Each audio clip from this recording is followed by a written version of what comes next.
Bonjour à tous.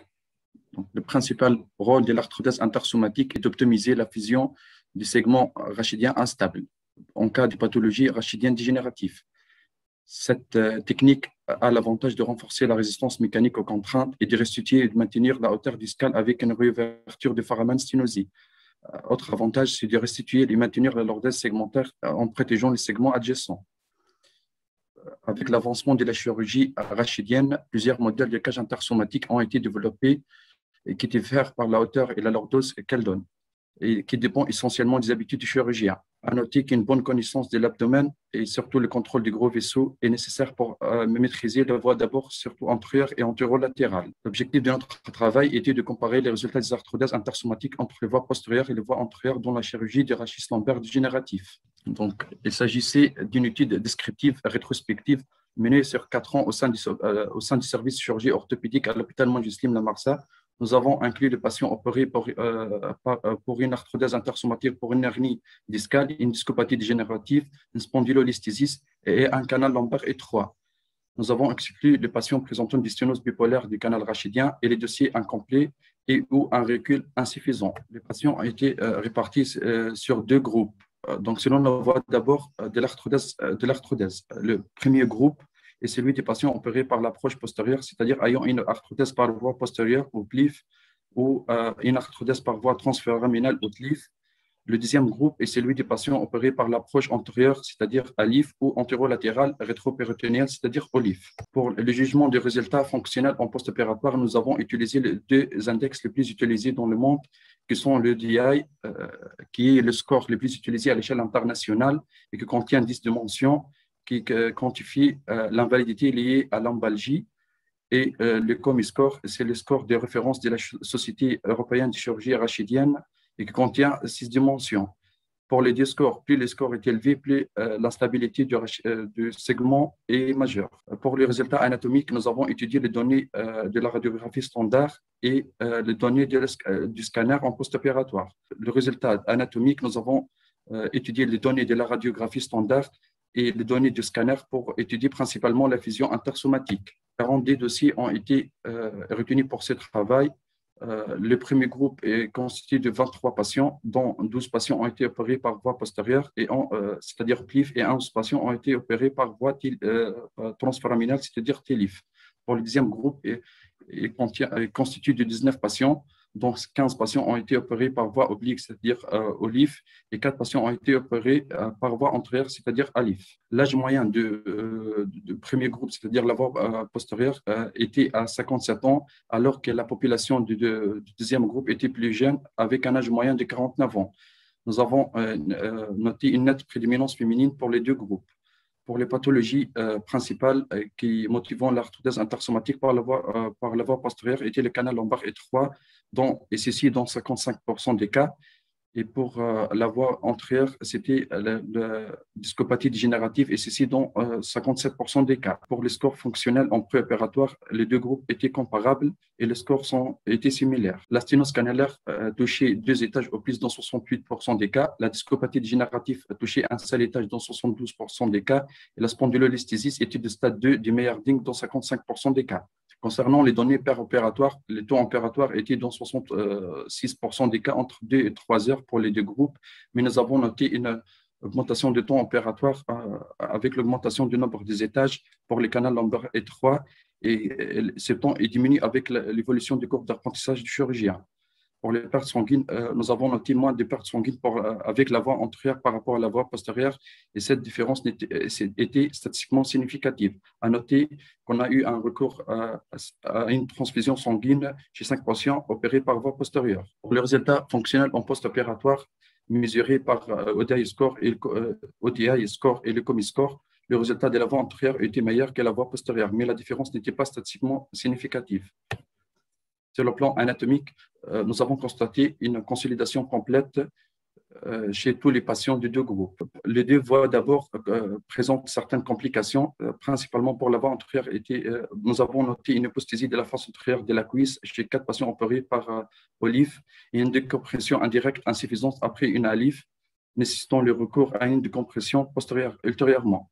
Pour la voie postérieure, nous avons noté un sepsis profond chez une patiente, une brèche durale chez une patiente opérée par voie transforaminale et un syndrome adjacent chez un patient nécessitant le recours d'une reprise par Olive. Par ailleurs, nous n'avons pas noté de complications neurologiques majeures pour les deux groupes. Notre étude touche un sujet d'actualité, mais elle a à certains points faibles tels que le nombre réduit de l'échantillon, le recueil rétrospectif des données, l'hétérogénéité de la série en termes de nombre d'étages opérés et de pathologies initiales traitées. En revenant sur les données de la littérature, la voie postérieure présente certains avantages qui sont le recul plus important. En effet, cette technique est plus popularisée dans le monde. La non-nécessité du chirurgien vasculaire dans la salle opératoire et une décompression des structures nerveuses se contrôle de la vue, mais au prix de certains inconvénients qui sont les risques de fibrose durmérienne et les cages de petite taille de cette technique qui sont peu lordosantes. L'abord postérieur en désinsérant les muscles paravertébraux présente un risque pour les pertes sanguines plus importantes et un risque infectieux plus important avec une durée opératoire plus longue. À noter aussi des lombalgies secondaires à la dégénérescence musculaire ultérieure. Pour la voie antérieure, cette technique présente certains avantages qui sont une meilleure restitution de la hauteur discale et une restitution de la lordèse segmentaire avec moins de saignement et moins de fibrose. Puis de certains inconvénients que sont un courbe d'apprentissage, c'est-à-dire la nécessité d'un chirurgien bien entraîné, et le risque vasculaire et une décompression indirecte parfois insuffisante. Donc, le choix de la voie d'abord pour poser une cage intersomatique est un sujet de débat et d'actualité pour les spine surgeons. Les voies d'abord postérieures mini-invasives et les voies antérieures Olive et Alive sont considérées comme les techniques les plus prometteuses de la pathologie lombaire dégénérative. La maîtrise des techniques classiques reste nécessaire afin de pouvoir gérer les probables complications durant la courbe d'apprentissage. Nos résultats préliminaires seront plus approfondis prochainement par une analyse scanographique du segment arthrodésé et une étude de l'effet du sécage sur la statique rachidienne. Mais merci pour votre attention. Je me présente, je suis Jawedi Mohamedamine, résident orthopédie à l'hôpital Charles-Nicolle de Tunis. Je suis honoré de vous présenter notre travail intitulé « La cimentoplastie dans le traitement des fractures vertébrales ostéoporotiques du rachis dorsolombaire, évaluation des résultats cliniques et radiologiques ». Tout d'abord, la fracture vertébrale ostéoporotique est une fracture qui résulte d'un traumatisme de faible intensité ou l'absence d'un traumatisme. Ce sont des fractures très fréquentes. Elles avoisinent les fractures de l'extrémité supérieure du fémur. Elles touchent une femme sur deux après l'âge de 50 ans en Suisse, représentent une charge économique importante pour le système de santé. Les fractures vertébrales ostéoporotiques pérennisent les douleurs, ce qui induit une perte de l'autonomie des sujets âgés. Elles provoquent aussi une augmentation de la kyphose dorsale, ce qui engendre des troubles respiratoires et digestifs. Le tout diminue l'autonomie des sujets âgés, ce qui entretient ou ce qui provoque d'autres fractures vertébrales ostéoporotiques. Il s'agit d'un cercle vicieux. Donc, le traitement des fractures vertébrales ostéoporotiques est un défi pour tout chirurgien orthopédiste. On peut tenter le traitement conservateur qui a l'avantage d'être non invasif, mais qui n'est pas efficace sur les douleurs et sur la prévention de la kyphose. Il a une morbidité et une mortalité à long terme moyenne. Par contre, le traitement chirurgical conventionnel, il a une meilleure efficacité, mais il n'est pas dénué de complications, surtout hémorragiques, chez des sujets âgés. C'est là qu'on trouve l'intérêt du traitement percutané. Donc, l'objectif de notre travail était d'évaluer les résultats radiologiques de la cimentoplastie et d'évaluer l'efficacité de la tolérance sur les douleurs. Pour cela, nous avons mené une étude rétrospective descriptive sur 36 patients opérés au service d'orthopédie de l'hôpital Charles-Nicolle sur une durée de 4 ans. Nous avons noté des facteurs épidémiologiques tels que l'âge, le genre, les antécédents, les facteurs de risque d'ostéoporose, le statut osseux par l'ostéodensitométrie, la présence ou non d'un traumatisme et le type de traumatisme. La douleur a été évaluée par l'échelle EVA et le score fonctionnel de Denise qui évalue la qualité de vie. On a noté aussi la nécessité d'un traitement antalgique. Des paramètres radiologiques ont été notés tels que l'étage de la fracture, le nombre d'étages atteints, le grade de la fracture selon la classification de Jeunot. On a calculé la kyphose vertébrale, la kyphose régionale, l'index Beck qui est l'index de correction de la hauteur vertébrale. On a noté aussi le type de geste qui est soit la vertébroplastie, soit l'kyphoplastie, les caractéristiques du geste, tels que le nombre d'étages, le temps opératoire, la quantité de ciment injecté, la fuite éventuelle de ciment, la qualité de remplissage vertébral qui était jugé bon lorsque le taux de remplissage dépasse les 2/3 antérieurs du corps vertébral sur le profil et lorsque sur la face, il existe une assise sous le plateau vertébral supérieur. On a noté aussi les complications locales et régionales. Pour les résultats, on a retrouvé un âge moyen de 65 ans, une prédominance féminine. Pour les facteurs de risque, l'ostéoporose était présente chez la majorité des cas. Le motif de consultation le plus fréquent était la douleur. Donc, la partie la plus touchée était la charnière dorso-lombaire. La majorité des patients étaient grade 3 de jeûnant et le type, morphotype de tassement était uniforme dans la plupart des cas. Seulement 13 patients ont eu une IRM, les lésions étaient en hyposignal T1, hyper T2. On a eu 22 kyphoplasties contre 14 vertébroplasties. La quantité moyenne de ciment injecté était de 6,6 cc et la durée de séjour en post-opératoire était de à peu près une moyenne de 1,25 jours. Donc, on note une diminution de la douleur sur l'échelle EVA qui était significative en post-opératoire à 3 mois et dernier recul, une amélioration du score de Denise, donc progressivement. On a calculé la syphose vertébrale et la syphose régionale, donc on a une restitution de la syphose vertébrale et régionale qui était significative en post-opératoire et au dernier recul. L'index de Beck était augmenté progressivement. Les résultats étaient significatifs en post-opératoire et au dernier recul. En comparant les deux techniques, on a retrouvé un temps opératoire moindre dans la vertébroplastie. Ceci était significatif. Par contre, la quantité de ciment injecté, la fuite de ciment, la quantification de la douleur et le grade de Denis étaient comparables pour les deux techniques. Par contre, pour la correction angulaire vertébrale et la correction de la hauteur vertébrale par l'index de Beck, la kyphoplastie était meilleure. Les complications étaient rares, avec 5 cas de fuite de ciment qui étaient tous asymptomatiques, un cas d'infection du site opératoire. On n'avait pas de complications générales. En faisant le tour de la littérature, cet article note le rôle important de l'IRM qui a un rôle diagnostique en détectant les fractures dans un stade infraradiographique. Elle détecte les fractures étagées du rachis. Elle différencie entre la fracture ostéoporotique et les métastases. Elle a aussi un rôle pronostique en détectant les fractures mécaniquement instables en les classant par la classification de Kanchiki. Cet article note l'importance de l'IRM en thérapeutique.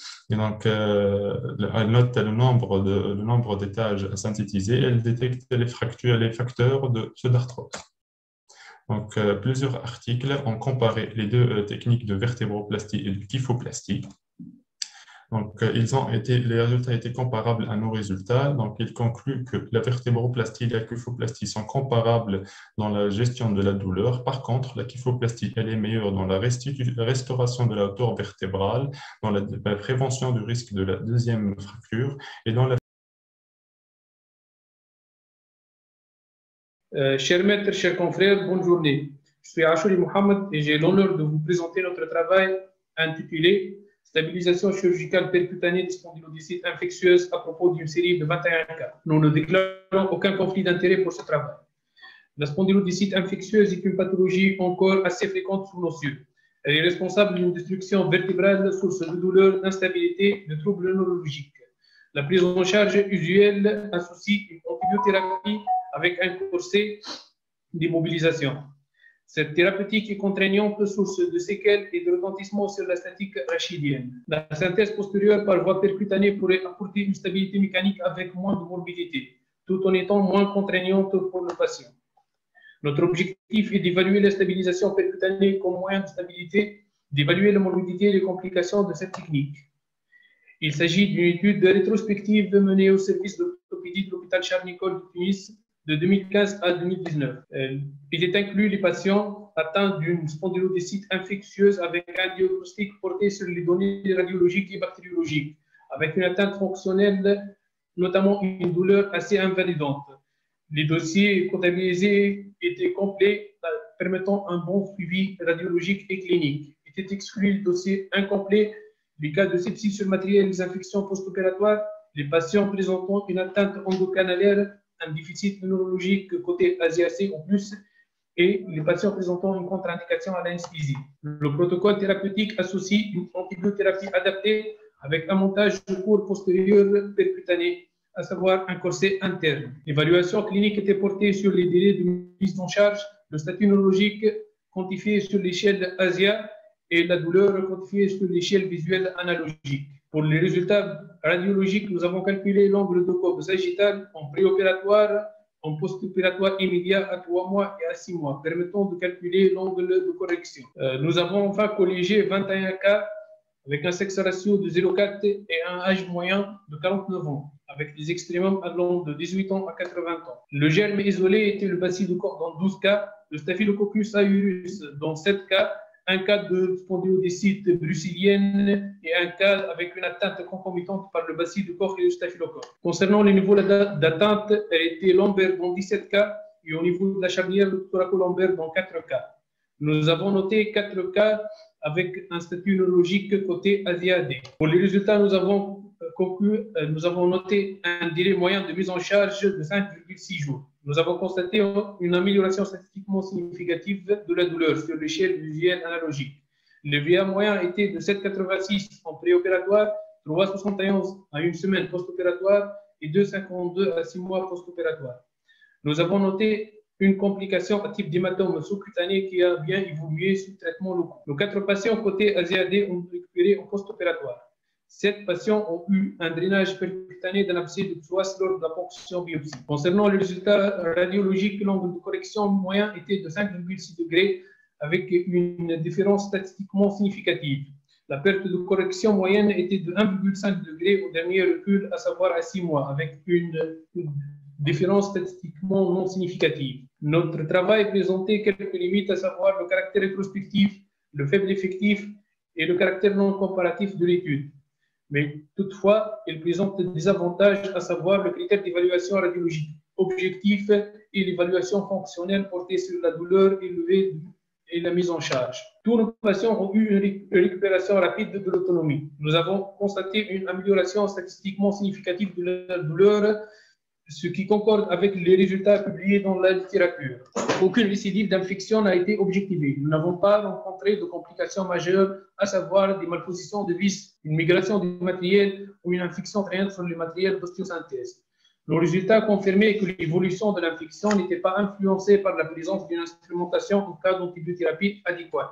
Plusieurs séries publiées sont arrivées au même résultat que les nôtres. Concernant le résultat radiologique, l'angle de courbe sagittal moyen était de 5,6 degrés, avec une différence significative. Bien que la réduction de la déformation n'a pas été notre objectif principal, nous avons pu améliorer la statique rachidienne de nos patients.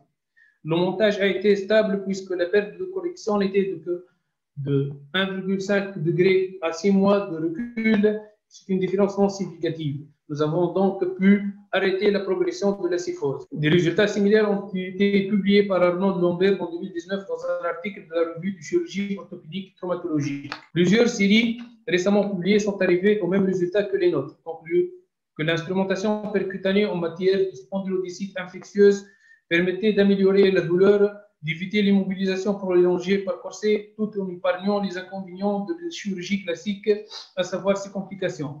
La durée de l'antibiotique dans l'antibiothérapie n'a pas été influencée par la présence du matériel d'ostéosynthèse. L'équipe d'Enrico Cola a publié une étude comparative en 2013 dans le Spinal Journal à propos de l'utilisation du corset interne dans le spondylodycite infectieuse, en alternative au traitement classique par corset rigide.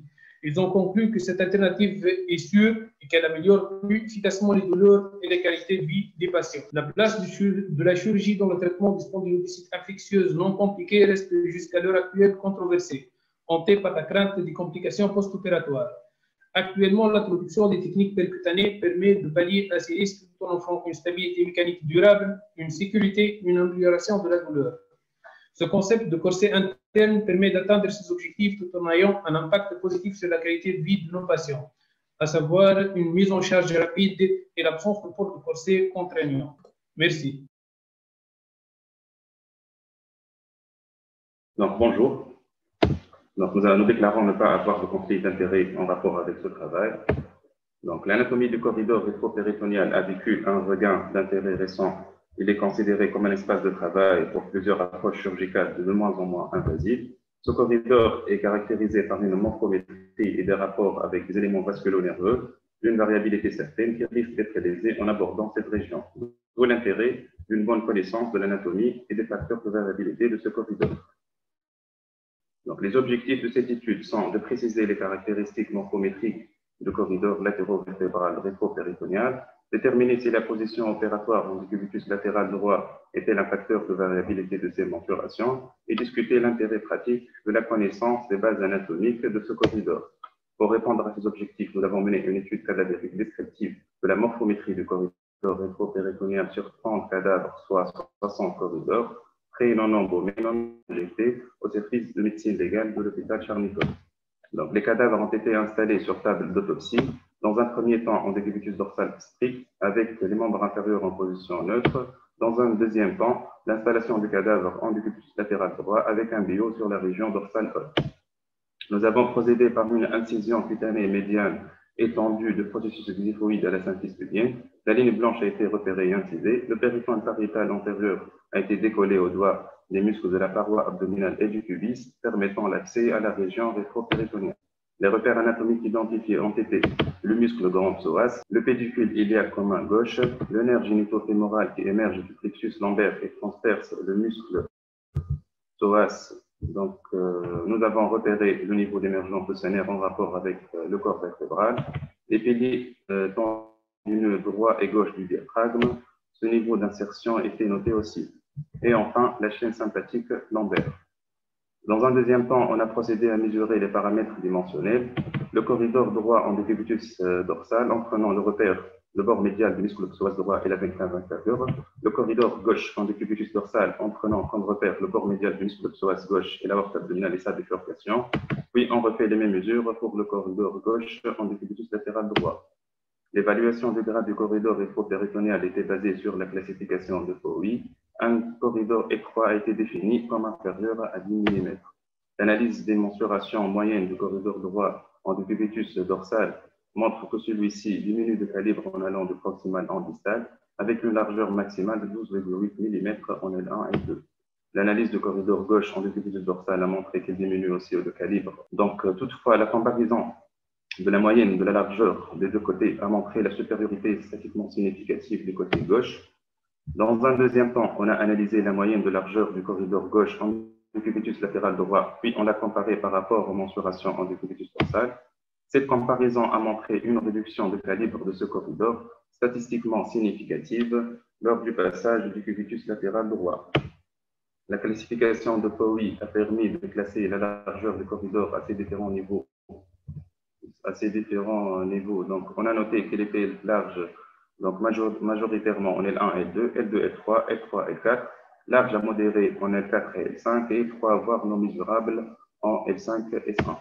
L'analyse des principaux éléments anatomiques qui limitent donc, le corridor a montré que la bifurcation aortique siège le plus fréquemment en L4, le nerf génitofémoral transperce les fibres du muscle psoas en L majoritairement, L2, L2, et la chaîne sympathique lombaire siège plus proche du muscle psoas que de l'aorte abdominale. On relève les points forts de notre étude. Notre échantillon était plus large que le reste des travaux décrits dans la littérature. On procédait comparativement aux études radiologiques. C'est la première étude anatomique du corridor rétropéritonéal dans la population tunisienne. Néanmoins, donc, nos sujets anatomiques étaient non injectés, non nombreux. Les réparants, les mensurations en décubitus dorsal de corridor droit et gauche ont été unanimes sur la supériorité du côté gauche. L'impact de la position en décubitus latéral droit sur la largeur du corridor gauche a été mis en évidence par une étude radiologique chinoise menée par Zhang, ayant eu les mêmes résultats que notre étude cadavérique. La bifurcation aortique siège selon les différentes études. En regard de L4, le niveau d'émergence du nerf génitofémoral est réparti entre L2 et L3. L'intérêt du corridor rétropéritonéal dans la chirurgie orthopédique trouve sa place surtout dans la bord oblique latéral pour exposer le rachis lombaire pour une arthrodèse intersomatique de type olive. Donc, la bonne connaissance de l'anatomie permet une bonne exposition et moins de risques iatrogènes. Au terme de cette étude, nous avons établi une cartographie de corridor latéro-vertébral à ces différents niveaux. Donc, une zone verte en L2, L3, L3, L4 large, sans véritable difficulté d'exposition, mais il faut faire attention au passage de nerf génito-fémoral lors de la mise des écarteurs. Donc, une zone jaune en L1, L2, large majoritairement, mais il faut faire attention à l'insertion de piliers du diaphragme et au code flottant. En L4, L5, donc elle était large à modérée. L'accès au disque nécessite de protéger le pédicule iliaque. Et en zone rouge, en L5 et F1, le corridor à ce niveau, il est étroit, voire non mesurable. Donc, pour conclure, le corridor rétropéritonéal chez le sujet tunisien, il est plus large du côté gauche que du côté droit. Le décubitus latéral diminue le calibre de ce corridor. Une cartographie de corridor a permis de les classer en différents étages, en zone verte L2, L3, L2, L3, L4, une zone jaune en L1, L2 et L4, L5, et une zone rouge en L5, L1. Merci. Question des complications septiques des ostéosynthèses internes des fractures du pilon tibial. Les fractures du pilon tibial sont des fractures qui résultent d'un mécanisme à haute énergie. Le plus souvent, ce sont des accidents de la voie publique. Ils sont difficiles à prendre en charge du fait de la fracture elle-même, qui peut être complexe, et du fait de la finesse des parties molles qui les entourent. Ces parties molles, la finesse des parties molles, elle expose à des complications septiques redoutables. Ces complications septiques conditionnent le pronostic de ces fractures et forment un tournant évolutif dans la prise en charge. Donc, malheureusement, il n'existe pas de consensus dans la prise en charge des complications septiques des fractures après une ostéosynthèse interne des fractures du pilon tibial. Donc, l'objectif de notre travail était de résumer le profil épidémiologique des patients ayant eu des complications septiques après une ostéosynthèse interne du pilon et le retentissement de ce sepsis sur la consolidation osseuse. Pour cela, nous avons mené une étude rétrospective descriptive de 2012 à 2020. Elle a inclus les patients opérés d'une fracture du pilon tibial au service d'orthopédie de l'hôpital Charles-Nicolle de Tunis ayant eu des complications septiques. Donc, on a noté le profil épidémiologique des patients, les circonstances de survenue de l'accident, le type anatomique classé selon la classification de Lao, l'état cutané classé selon la classification de Chern, la voie d'abord chirurgicale utilisée, le type de synthèse interne, les germes en cause du sepsis et l'évolution des patients. Donc, on a retrouvé 25 cas dont l'âge moyen était de 52 ans, un patient sur deux était tabagique. Donc, la circonstance de survenue la plus fréquente était les accidents de la voie publique. Donc, les fractures étaient classées selon la classification de Lao. On a noté les types A3, le nombre de cas était de 4, 8 cas de fracture type C1, 5 cas de type C2 et 8 cas de type C3. 21 fractures étaient fermées. La classification de l'état cutané selon la classification de Chern, on a retrouvé 14 patients Chern 0, 7 patients Chern 1 et 4 patients Chern 2. La synthèse par plaque était faite dans 21 cas. Le délai entre le traumatisme et la chirurgie était de 2,5 jours. La voie d'abord utilisée le plus souvent était la voie antéro-interne dans 21 cas. Le matériel d'ostéosynthèse le plus utilisé était les plaques LCP dans 15 cas. La synthèse de la malléole externe était faite dans 20 cas. Le temps moyen de garrot était de 123 minutes et le nombre de jours d'hospitalisation post-opératoire était de 2,63 jours en moyenne. Le sepsis était précoce dans 7 cas et tardif dans 18 cas. Une antibiothérapie préopératoire avant la reprise chirurgicale était faite dans 10 cas. Malheureusement, il s'agissait d'une automédication. Pour le profil bactériologique, 7 prélèvements étaient négatifs. Le germe le plus isolé était le Staph aureus, suivi des bacilles gram négatifs. La conduite à tenir initiale, donc 16 patients ont eu une ablation du matériel avec un fixateur externe et 9 patients ont eu des lavages chirurgicaux simples. Donc pour l'évolution, 17 patients ont évolué favorablement vers la consolidation, dont 6 patients ont eu une greffe par greffe spongieuse. 7 patients ont évolué vers la pseudarthrose septique. Malheureusement, un patient a eu une amputation suite à une ostéoarthrite. 4 patients ont évolué vers une fistule chronique et 4 patients ont présenté une nécrose cutanée qui a nécessité la greffe de poumon. Il a conclu par des facteurs qui sont statistiquement significatifs, qui sont le tabac, l'ouverture cutanée, la durée opératoire supérieure à 150 minutes, la greffe osseuse, une glycémie post-opératoire supérieure à 1,25 g. Donc cet article est fait en 2018 et il a comparé les voies d'abord entéro-internes et entéro-externes et leur impact sur le sepsis. Donc il a noté que la nécrose était plus associée à la voie entéromédiale avec un P significatif. La nécrose cutanée était plus fréquente dans les fractures type C3 de là-haut, avec une P significative. Ceci peut être expliqué par la haute énergie et la haute. Donc, on vous présente ces deux revues de la littérature de 2018 et de 2020 qui discutent la stratégie en un seul temps ou en 2 temps. Pour ceux qui défendent la stratégie en un seul temps et préconisent l'ostéosynthèse interne dans un délai qui ne dépasse pas les 3 jours, tout en optimisant le temps. Pour ceux qui défendent la stratégie en 2 temps, il préconise un délai entre la fixation externe et l'ostéosynthèse interne de 10 à 14 jours. Pour finir, donc, cet article il s'intéresse à la corrélation entre l'emplacement des fiches de fixateurs et l'emplacement ultérieur de la plaque et l'implication de ceci sur la survenue d'un sepsis. Il a conclu qu'il n'y a pas de corrélation entre la position des fiches et la position ultérieure de la plaque sur la survenue d'un sepsis. Pour conclure, donc les fractures du pilon tibial forment un défi de prise en charge pour tout orthopédiste car elles exposent à des complications septiques redoutables. Dans notre travail, la voie entéro-externe expose à moins de risques de nécrose cutanée. Pour le matériel, les plaques en trèfle exposent plus à un risque de désunion de la plaie, donc à un risque plus important de sepsis. Au moindre atteinte des parties molles, on préconise de faire un fixateur externe, le temps de cicatriser et de synthétiser par voie interne. Je vous remercie. Ce travail a fait déjà l'objet d'une thèse de doctorat en médecine et nous félicitons à cet effet Dr Khawla Jdidi.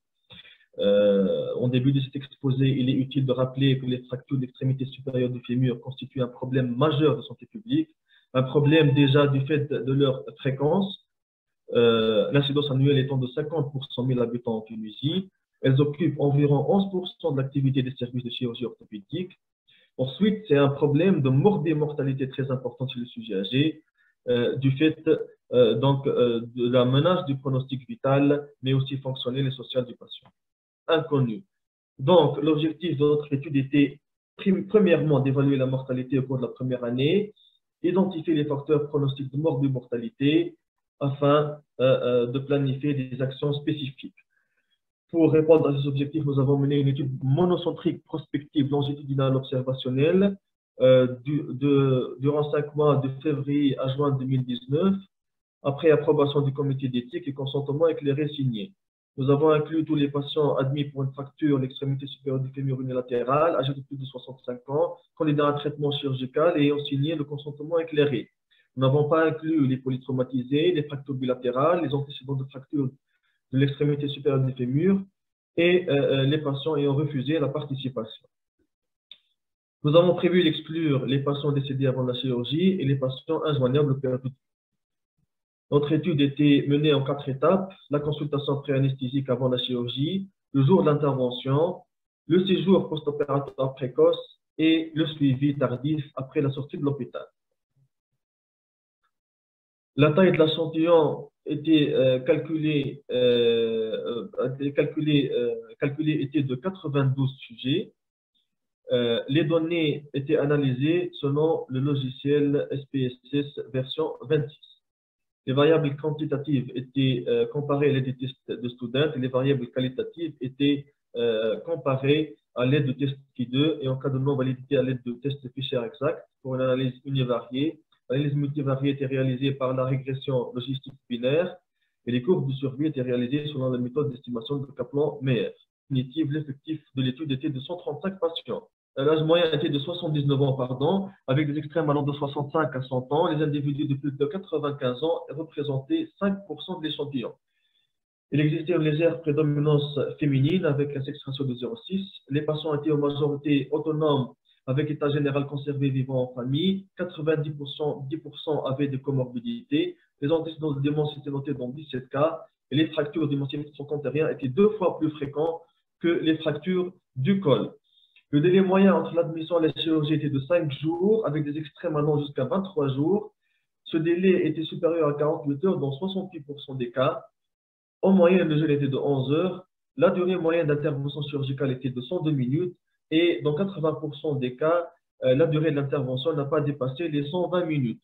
Les potentiaux péropératoires étaient notés dans 28% des cas de patients sous rachis-anesthésie continue, 73% des patients opérés sous rachis-anesthésie en dose unique et 80% des patients sous anesthésie générale.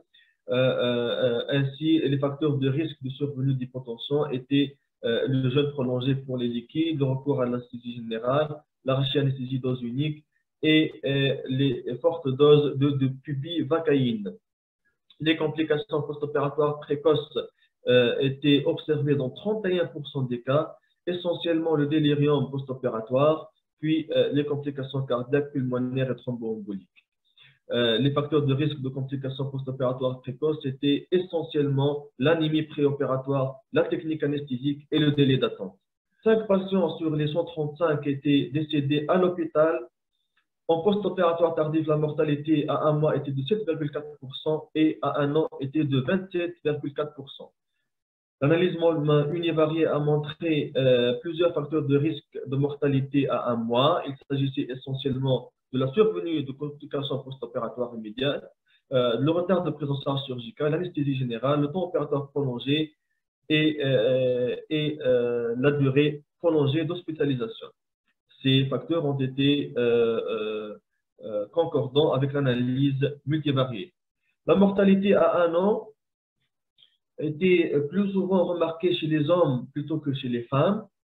Le sexe masculin semblait être un facteur de risque de mortalité. D'autres facteurs ont été objectivés, la dépendance de tierces personnes, l'anémie préopératoire, l'état général altéré, la déshydratation, la survenue de complications post-opératoires, le temps opératoire prolongé, l'anesthésie générale et les délais d'attente et séjours prolongés. Ces facteurs de risque ont été confirmés en analyse multivariée. Ici, nous remarquons l'impact du taux d'hémoglobine, des délais d'admission, les techniques d'anesthésie et le délirium post-opératoire sur la cause diagnostiquée. Alors, en conclusion, la fracture de l'extrémité supérieure du fémur est un problème de santé publique. La mortalité à 1 mois de 7,4%, à 1 an 27,4%, les complications post-opératoires précoces dans 31,1%, plusieurs facteurs de risque modifiables de mortalité. Nous insistons sur le délai d'attente, qui est un facteur pronostic modifiable le plus important à prendre en considération pour améliorer la qualité de la prise en charge dans nos structures sanitaires. Merci pour votre attention.